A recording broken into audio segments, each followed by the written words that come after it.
গতিকে আমি সকলোৱে জানো যে আমাৰ অসমত অহা 2026 চনত আমাৰ যি অসমৰ বিধানসভা নিৰ্বাচন হ'বলৈ গৈ আছে, গতিকে তাক লৈ বৰ্তমান বহু চৰ্চা চিন্তা হৈ আছে যে অসমৰ মুখ্যমন্ত্ৰী কোনে হ'ব। আকৌ এবাৰ বিজেপিয়ে অসমখন দখল কৰিব নে কংগ্ৰেছৰ হাতত আহি পৰিব। গতিকে এই নিৰ্বাচনৰ আগতে আমাৰ কংগ্ৰেছেও বহুত শক্তিশালী হ'বলৈ আৰম্ভ কৰিছে বা বিভিন্ন ৰূপে তেওঁলোকে প্ৰচাৰ চলোৱাৰ যি প্ৰক্ৰিয়া সেয়া আৰম্ভ কৰি আছে। ঠিক সেইদৰে আমি জানিব পাৰো যে আমাৰ বৰ্তমানৰ যি ৰাজনৈতিক দল অৰ্থাৎ হিমন্ত বিশ্ব শৰ্মা, তেখেতেও বিভিন্ন ধৰণে বা বিভিন্ন ৰূপে তেখেতে নিৰ্বাচনৰ প্ৰক্ৰিয়া তেখেতে আৰম্ভ কৰিবলৈ ধৰিছে। ঠিক সেইদৰে আমাৰ অসমৰ আৰু অন্য যি দলসমূহ আছে, অখিল গগৈৰ ৰাইজৰ দল, ঠিক সেইদৰে অজাপ আছে, আমাৰ লুৰিণজিত গগৈ, এনেকুৱা বিভিন্ন দল সকলোৱে তেখেতৰ নিজৰ যি চেষ্টা সেয়া চলাই যাবলৈ আৰম্ভ কৰিছে। গতিকে আমি জানো যে আমাৰ অসমত মুঠ 126খন আসন আছে। গতিকে তাক লৈ আমি এটি অনুমানিত যি এক্সিট পোল সেয়া আমি আপোনালোকৰ সন্মুখত দাঙি ধৰিবলৈ ওলাইছো। সৰ্বপ্ৰথমে আমি আৰম্ভ কৰো যে আমাৰ সন্মুখত যি জিলাসমূহ আছে তাত কেইখনমান আসন আছে আৰু তাত কোনে কিমান জিকাৰ সম্ভাৱনা আছে তাক লৈ আমি কথা পাতিম। প্ৰথম হল ডিব্ৰুগড় জিলা, য'ত মুঠ আমি জানিব পাৰো যে তাত 7খন আসন আছে। গতিকে ইয়াত অনুমানিকভাৱে আমি ক'ব পাৰো যে কংগ্ৰেছ দলে 3খন আসন লাভ কৰিব। ঠিক সেইদৰে বিজেপি দলে 4টা আসন লাভ পোৱাৰ সম্ভাৱনা আছে আৰু অন্যান্য দলে ইয়াত কোনো আসন পোৱাৰ কোনো সম্ভাৱনা নাই। ঠিক সেইদৰে আমি যদি যাওঁ তেনেহলে ইয়াৰ পিছত আমি তিনিচুকীয়া যি আমাৰ জিলা আছে তাত মুঠ আসন আছে বিধানসভাৰ 5খন আসন। গতিকে এই 5খন আসনত আমাৰ কংগ্ৰেছ দলে 3খন আসন লাভ পোৱাৰ সম্ভাৱনা আছে। ঠিক সেইদৰে বিজেপি দলে 2খন আসন পাবলৈ সক্ষম হ'ব পাৰে আৰু অন্যান্য দলে ইয়াত কোনো আসন পোৱাৰ সম্ভাৱনা নাই। ইয়াৰ পিছত যদি আমি কওঁ তেনেহলে যোৰহাট জিলা, য'ত মুঠ 4খন বিধানসভাৰ আসন আছে, তাত কংগ্ৰেছে 2খন লাভ কৰাৰ পূৰ্ণ সম্ভাৱনা আছে। ঠিক সেইদৰে বিজেপিয়ে 2খন আসন লাভ পোৱাৰ সম্ভাৱনা আছে আৰু অন্যান্য দলে ইয়াতো কোনো আসন লাভ পোৱাৰ সম্ভাৱনা নাই। তাৰপিছত যদি আমি কওঁ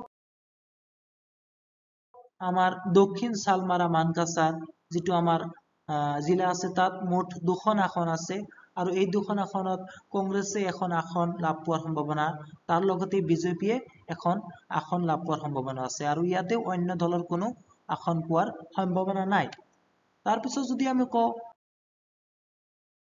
আমাৰ আছে নগাঁও জিলা, য'ত মুঠ 8খন আসন আমাৰ বিধানসভাৰ আসন আছে আৰু ইয়াতে কংগ্ৰেছে 4খন আসন লাভ পোৱাৰ সম্ভাৱনা আছে আৰু ঠিক সেইদৰে বিজেপিয়েও 4খন আসন, অৰ্থাৎ ইয়াত আমি দেখিব পাৰো যে আমাৰ বিজেপি আৰু কংগ্ৰেছৰ মাজত ভালদৰে কণ্টেষ্ট হ'বলৈ ধৰিছে। গতিকে ইয়াত দুয়োটা দলে সমান সমান আসন লাভ পাৰিবলৈ সম্ভৱ হ'ব পাৰে। ঠিক সেইদৰে আমি যদি ক'ব পাৰো বিশ্বনাথ জিলা, য'ত মুঠ 2খন আসন আছে বিধানসভাত আৰু এই 2খন আসনত কংগ্ৰেছ দলে 2খন সম্পূৰ্ণৰূপে লাভ কৰাৰ সম্ভাৱনা আছে আৰু ইয়াত বিজেপিয়েও এটা আসন লাভ নোৱাৰে আৰু ঠিক সেইদৰে অন্য দলেও ইয়াত আসন লাভ পোৱাৰ কোনো সম্ভাৱনা নাই। গতিকে আমি ক'ব পাৰো যে ইয়াত বিশ্বনাথ জিলাত আমাৰ 2খন আসনেই কংগ্ৰেছৰ দখলত যাব পাৰে। ঠিক সেইদৰে যদি আমি চাওঁ আমাৰ ওচৰত আছে বাক্সা জিলা, য'ত 3খন মুঠ বিধানসভাৰ আসন আছে আৰু ইয়াত কংগ্ৰেছ দলে 2খন আসন লাভ পোৱাৰ সম্ভাৱনা আছে আৰু ঠিক সেইদৰে বিজেপিয়ে মাথোন 1খন আসন পাবলৈ সক্ষম হ'ব পাৰে আৰু আমাৰ অন্যান্য দলে ইয়াতো কোনো আসন লাভ পোৱাৰ সম্ভাৱনা নাই। আৰু ইয়াৰ পৰা এনেকুৱাও ক'ব পাৰি যে আমাৰ কংগ্ৰেছ দলে 3টা আসন দখল কৰাৰ সম্ভাৱনা থাকিব পাৰে। তাৰপিছত যদি আমি কাৰ্বি আংলং পশ্চিম জিলাত যাওঁ, তাত মুঠ 1খন বিধানসভাৰ আসন আছে আৰু সেই আসনটো বিজেপিয়ে দখল কৰাৰ পূৰ্ণ সম্ভাৱনা আছে। ইয়াৰ পিছত ডিমা হাছাও জিলা, য'ত 1খন বিধানসভাৰ আসন আছে আৰু সেইটো সৰ্বমুঠে কংগ্ৰেছ দলটোৱে লাভ কৰাৰ পূৰ্ণ সম্ভাৱনা আছে আৰু অন্য বিজেপি আৰু অন্য দলে ইয়াত কোনো আসন লাভ কৰাৰ সম্ভাৱনা নাই। ঠিক সেইদৰে যদি আমি মৰিগাঁও জিলাৰ কথা কওঁ, তাত মুঠ 3খন বিধানসভাৰ আসন আছে আৰু 3খন আসনৰ এখন আসন কংগ্ৰেছৰ দলত যাব পাৰে আৰু 2টা আসন বিজেপিৰ দলত যোৱাৰ সম্ভাৱনা আছে আৰু ইয়াত অন্য দলৰ কোনো স্থান নাই। ঠিক সেইদৰে যদি আমি কওঁ, আমাৰ সন্মুখত আছে নলবাৰী জিলা, য'ত মুঠ 3খন বিধানসভাৰ আসন আছে আৰু এই 3খনৰ মাজত কংগ্ৰেছ দলে এখন আসন লাভ কৰাৰ সম্ভাৱনা আছে আৰু আমাৰ বিজেপি দলটোৱে 2খন আসন লাভ কৰাৰ সম্ভাৱনা আছে আৰু অন্য দলৰ ইয়াত কোনো স্থান নাই। ইয়াৰ পিছত যদি আমি ওদালগুৰিৰ কথা কওঁ, তাত মুঠ 3খন বিধানসভাৰ আসন আছে আৰু এই বিধানসভাখনৰ 2খন আসন কংগ্ৰেছ দলে লাভ কৰাৰ পূৰ্ণ সম্ভাৱনা আৰু ঠিক সেইদৰে বিজেপিয়ে এখন আসন লাভ কৰাৰ সম্ভাৱনা আছে। ইয়াৰ পিছত আমাৰ সন্মুখত আছে শিৱসাগৰ জিলা। শিৱসাগৰ জিলাত মুঠ 4খন বিধানসভাৰ আসন আছে আৰু ইয়াত কংগ্ৰেছ আৰু বিজেপি সমানৰূপে আগবাঢ়ি আছে আৰু কংগ্ৰেছ দলে 2খন আসন আৰু বিজেপিয়েও 2খন আসন লাভ কৰাৰ সম্ভাৱনা আছে আৰু অন্য দলৰ ইয়াত কোনো স্থান পোৱাৰ সম্ভাৱনা নাই। ইয়াৰ পিছত যদি আমি শোণিতপুৰ জিলাৰ কথা কওঁ, তাত মুঠ 6খন বিধানসভাৰ আসন আছে আৰু 6খনৰ মাজত কংগ্ৰেছ দলটোৱে 3খন আসন লাভ কৰাৰ পূৰ্ণ সম্ভাৱনা আছে। ঠিক সেইদৰে বিজেপিয়ে ইয়াত মাথোন 2খন আসন লাভ কৰাৰ সম্ভাৱনা আছে আৰু অন্যান্য দলৰো এখন আসন লাভ কৰাৰ সম্ভাৱনা আছে। গতিকে এই জিলাটোত কংগ্ৰেছে অগ্ৰগতি কৰি থাকিব পোৱাৰ সম্ভাৱনা আছে। ইয়াৰ পিছত যদি আমি কথা কওঁ হাইলাকান্দি, য'ত মুঠ 3খন বিধানসভাৰ আসন আছে আৰু এই জিলাখনত কংগ্ৰেছ দলে 3টা আসনত জয়ী হোৱাৰ পূৰ্ণ সম্ভাৱনা আছে। ইয়াত বিজেপি আৰু অন্য দলেও শূন্য হ'ব আৰু এনেকুৱা হোৱাৰ সম্ভাৱনা বহুত বেছি। ইয়াৰ পিছত যদি আমি কওঁ বজালী, যিটো 2খন বিধানসভাৰ আসন আছে আৰু এই 2টা আসনতে কংগ্ৰেছ দলে সম্পূৰ্ণৰূপে জয়ী হোৱাৰ পূৰ্ণ সম্ভাৱনা আছে আৰু ইয়াত আমাৰ অন্য দল আৰু বিজেপি দলে এটা আসন পোৱাৰ সম্ভাৱনা নাই। ঠিক সেইদৰে যদি আমি কথা পাতো, আমাৰ সন্মুখত আছে বৰপেটা জিলা, যিটোত মুঠ 6খন বিধানসভাৰ আসন আছে আৰু এই 6টাত কংগ্ৰেছ দলে 3টা আসন পোৱাৰ পূৰ্ণ সম্ভাৱনা আছে আৰু বিজেপিয়ে 2টা আসন আৰু অন্যান্য দলেও ইয়াত এখন আসন লাভ পোৱাৰ সম্ভাৱনা আছে। ইয়াৰ পিছত যদি আমি কথা কওঁ গোৱালপাৰা জিলা, য'ত মুঠ 4খন বিধানসভাৰ আসন আছে আৰু এই 4খন বিধানসভাৰ মুঠ 2খন কংগ্ৰেছ দলে লাভ কৰিব পাৰে আৰু বিজেপিয়ে এখন লাভ কৰাৰ সম্ভাৱনা আছে আৰু অন্যান্য দলেও এটা আসন লাভ পোৱাৰ সম্ভাৱনা আছে। ইয়াৰ পিছত যদি আমি কথা কওঁ গোলাঘাট জিলা, য'ত মুঠ 5খন বিধানসভাৰ আসন আছে আৰু এই 5খনৰ মাজত কংগ্ৰেছ দলে 3টা আসন লাভ পোৱাৰ পূৰ্ণ সম্ভাৱনা আছে আৰু বিজেপি দলে 2খন আসন লাভ পোৱাৰ সম্ভাৱনা আছে আৰু অন্যান্য দলেও এখন আসন লাভ পোৱাৰ সম্ভাৱনা আছে। গতিকে এই জিলাখনতো কংগ্ৰেছৰ বহুত অগ্ৰগতি দেখিব পৰা যাব। গতিকে আমি আমাৰ গোলাঘাট জিলাটো চাই ল'ব পাৰো যে ইয়াত 5খন আসনৰ 3খন কংগ্ৰেছৰ দখলত আৰু বিজেপিৰ দখলত 2খন আৰু অন্যান্য দলৰ দখলত এখন আসন যোৱাৰ সম্ভাৱনা আছে। ঠিক সেইদৰে যদি আমি কওঁ কোকৰাঝাৰ জিলা, য'ত 3খন মুঠ বিধানসভাৰ আসন আছে, এই 3খনৰ মাজত 2খন আসন কংগ্ৰেছৰ দলত যোৱাৰ পূৰ্ণ সম্ভাৱনা আৰু বিজেপিৰ দখলত এখন আসন যাব পাৰে আৰু ৰিপৰ্ট মতে এনেকুৱাও জানিব পাৰি যে 3খন আসন কংগ্ৰেছৰ দখলত যোৱাৰ পূৰ্ণ সম্ভাৱনা থাকিব পাৰে আৰু অন্যান্য দলে ইয়াত কোনো আসন লাভ পোৱাৰ সম্ভাৱনা নাই। ঠিক সেইদৰে আমাৰ সন্মুখত দৰং জিলা আছে, য'ত মুঠ 4খন বিধানসভাৰ আসন আছে আৰু এই 4খন আসনৰ মাজত কংগ্ৰেছ দলে 2খন আসন লাভ পোৱাৰ পূৰ্ণ সম্ভাৱনা আছে আৰু ঠিক সেইদৰে বিজেপিয়েও এখন আসন দখল কৰাৰ সম্ভাৱনা আছে আৰু অন্যান্য দলে ইয়াত কোনো স্থান নাই। ঠিক সেইদৰে যদি আমি কথা পাতো আমাৰ সন্মুখত ধেমাজি জিলা, য'ত মুঠ 2খন বিধানসভাৰ আসন আছে আৰু এই 2খনৰ মাজত কংগ্ৰেছ আৰু বিজেপিৰ মাজত এজন আসন ডিভাইড হ'ব পাৰে আৰু অন্যান্য দলৰ ইয়াত কোনো স্থান নাই। ঠিক সেইদৰে আমাৰ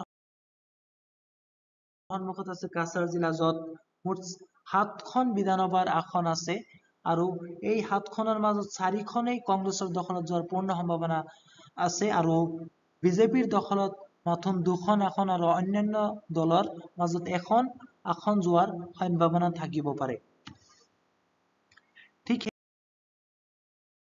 সেইদৰে কাৰ্বি আংলং, য'ত মুঠ 3খন বিধানসভাৰ আসন আছে, এই 3খনৰ মাজত কংগ্ৰেছ দলে 2খন আসন লাভ কৰাৰ পূৰ্ণ সম্ভাৱনা আৰু বিজেপিয়ে এখন আসন লাভ কৰিব পৰা এনেকুৱা ভাবিব পাৰি আৰু ৰিপৰ্ট মতে এনেকুৱাও জনা যায় যে কংগ্ৰেছ দলে 3টা আসনত অগ্ৰগতি কৰাৰ সম্ভাৱনা থাকিব পাৰে আৰু অন্যান্য দলৰ ইয়াত কোনো স্থান নাই।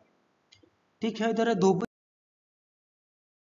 জিলা, য'ত মুঠ 5খন বিধানসভাৰ আসন আছে আৰু 5খনৰ মাজত কংগ্ৰেছৰ দখলত 3খন আসন যোৱাৰ পূৰ্ণ সম্ভাৱনা আছে আৰু বিজেপিৰ দখলত এখন আসন যাব পাৰে আৰু অন্যান্য দলৰ দখলত এখন আসন যোৱাৰ সম্ভাৱনা থাকিব পাৰে আৰু ৰিপৰ্ট মতে এনেকুৱাও জানিব পৰা যায় যে বিজেপি দলটোৱে ইয়াত শূন্য হোৱাৰ সম্ভাৱনা আছে আৰু কংগ্ৰেছ দলে 4খন আসনত জয়ী হোৱাৰ সম্ভাৱনা আছে।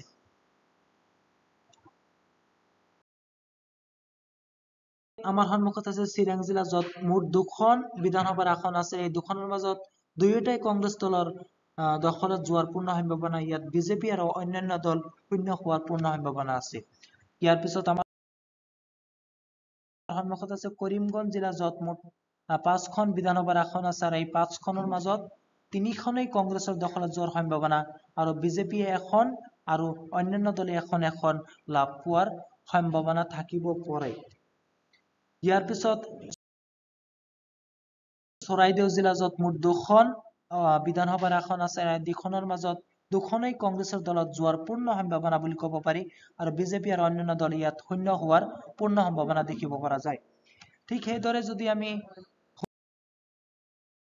হোজাই জিলাত চাওঁ, তাত 3খন মুঠ বিধানসভাৰ আসন আছে আৰু এই 3খনৰ মাজত 2খন কংগ্ৰেছৰ দখলত যোৱাৰ পূৰ্ণ সম্ভাৱনা আৰু এখন বিজেপিৰ দখলত আৰু অন্যান্য দলে ইয়াত শূন্য হোৱাৰ পূৰ্ণ সম্ভাৱনা দেখিব পৰা যায়। তাৰপিছত কামৰূপ গ্ৰামীণ, আমাৰ সন্মুখত 4খন আমাৰ 6খন বিধানসভাৰ আসন আছে আৰু 6খনৰ মাজত 3খন কংগ্ৰেছৰ দলত যোৱাৰ পূৰ্ণ সম্ভাৱনা দেখিব পৰা যায় আৰু বিজেপিয়ে 2খন আসন আৰু অন্যান্য দলে এখন আসন লাভ পোৱাৰ সম্ভাৱনা দেখিব পৰা যায়। ইয়াৰ পিছত আমাৰ সন্মুখত আছে কামৰূপ মহানগৰ, য'ত 4খন বিধানসভাৰ আসন আছে আৰু 4খনৰ মাজত কংগ্ৰেছ দলে 3খনত অগ্ৰগতি কৰাৰ পূৰ্ণ সম্ভাৱনা আৰু বিজেপিয়ে এখন মাথোন আৰু অন্যান্য দলে ইয়াত কোনো স্থান নাই। ঠিক সেইদৰে মাজুলী জিলাত এখন আসন আছে আৰু এইটোৱে কংগ্ৰেছে সম্পূৰ্ণৰূপে পোৱাৰ সম্ভাৱনা আছে, বিজেপি আৰু অন্যান্য দলে ইয়াত শূন্য পোৱাৰ সম্ভাৱনা। ইয়াৰ পিছত আছে আমাৰ সন্মুখত লখিমপুৰ জিলা, য'ত 4খন বিধানসভাৰ আসন আছে আৰু 4খনৰ মাজত 3খনে কংগ্ৰেছে লাভ পোৱাৰ সম্ভাৱনা সম্পূৰ্ণৰূপে দেখিব পৰা যায় আৰু বিজেপিয়ে মাথোন এখন লাভ পোৱাৰ সম্ভাৱনা আৰু ৰিপৰ্ট মতে এনেকুৱা জানিব পৰা যায় যে কংগ্ৰেছে 4টা আসনত জয়ী হোৱাৰ সম্ভাৱনা আছে। ঠিক সেইদৰে আছে বঙাইগাঁও জিলা, য'ত 3খন আসন আছে বিধানসভাৰ, 3খনৰ 2খন মাজত কংগ্ৰেছৰ দখলত যোৱাৰ পূৰ্ণ সম্ভাৱনা আৰু বিজেপিয়ে এখন আসন লাভ কৰিব পাৰে আৰু ৰিপৰ্ট মতে এনেকুৱা জনা যায় যে কংগ্ৰেছে 3টা আসনত জয়ী হোৱাৰ সম্ভাৱনা। গতিকে এইখিনি আছিল আমাৰ 126খন বিধানসভাৰ আসন। গতিকে এই যি আনুমানিক এক্সিট পোল, ইয়াৰ পৰা আমি চাব পাৰো যে কংগ্ৰেছ দলে ইয়াত অগ্ৰগতি কৰি আছে, অৰ্থাৎ 75খন আসনত ইয়াত তেওঁলোকে চৰকাৰ বনাবলৈ সক্ষম হ'ব পাৰে আৰু ঠিক সেইদৰে আমাৰ বিজেপি দলে মাথোন 43খন আসন জয়ী হোৱাৰ সম্ভাৱনা আছে আৰু অন্যান্য দলে মাথোন 8খন আসনত জয়ী হোৱাৰ সম্ভাৱনা আছে। গতিকে এই ৰিপৰ্ট অনুসৰি বা অনুমানিক যি এক্সিট পোল, ইয়াৰ পৰা আমি বুজিব পাৰো যে এইবাৰ আমাৰ অসমত বিজেপি দলটো নিশ্চয় পৰাজিত হ'ব পাৰে আৰু আমাৰ কংগ্ৰেছ দলটোৱে অগ্ৰগতি কৰি নিজৰ চৰকাৰখন গঠন কৰাৰ সম্ভাৱনা থাকিব পাৰে। গতিকে আপোনালোক সকলোৱে নিজৰ নিজৰ মতামত কমেন্টৰ জৰিয়তে জনাওক যে কোনটো দলে আকৌ এবাৰ শেষ হাঁহি মাৰিব আমাৰ অসমৰ এই 2026 চনৰ যি বিধানসভা নিৰ্বাচন, তাত কোনে শেষ হাঁহি মাৰিব? মুখ্যমন্ত্ৰী ৰূপে আকৌ এবাৰ হিমন্ত বিশ্ব শৰ্মা নে গৌৰৱ গগৈ আহিব? ধন্যবাদ।